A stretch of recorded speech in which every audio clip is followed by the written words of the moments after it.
So, Censorship, Module 3, Info 5405. So, collection policy. After reading Chapter 3, this is the definition I came up with.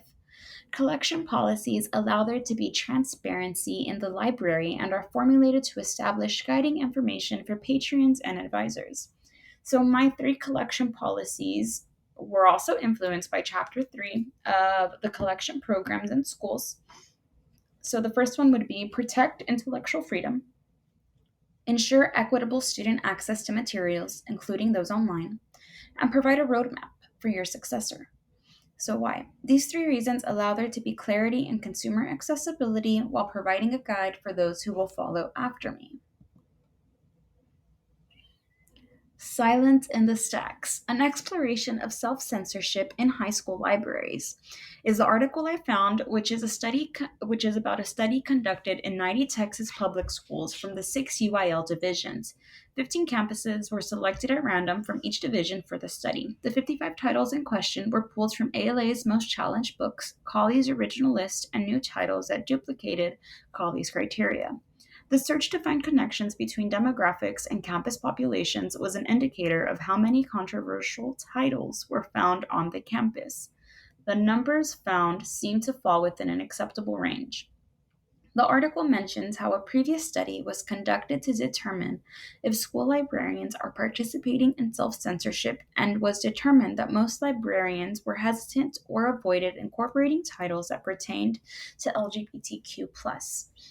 It is implied that long-term certified librarians are less likely to self-censor than those who are new to the field or not certified. Lastly, the article concludes by reiterating how self-censorship limits access to patrons and potentially denies information access. A vast majority of librarians are unaware that they are participating in self-censorship due to a lack of knowledge or their own biases.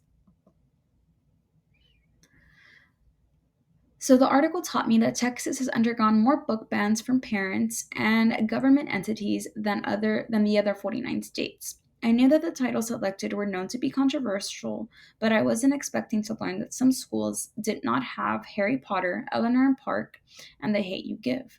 There are also titles that have won awards that are not part of these collections, and that was really surprising. So, self censorship issues, and bias awareness. The problem with self censorship is that personal beliefs mix in with our biases because of our own experiences. Sometimes it's difficult to disassociate from what we feel, think, or don't agree with because we limit our patrons from accessing their right to know and become informed.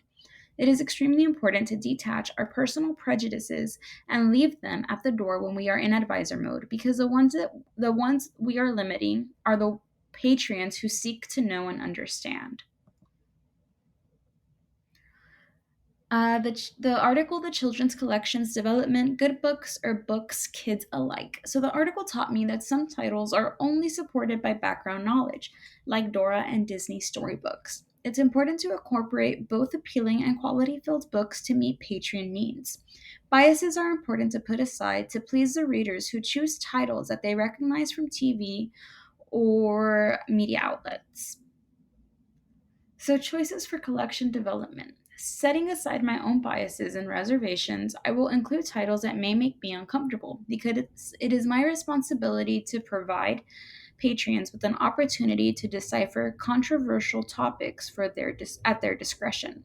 I know that I need to include appealing and challenging titles for my consumers in order to adhere to their rights in the library.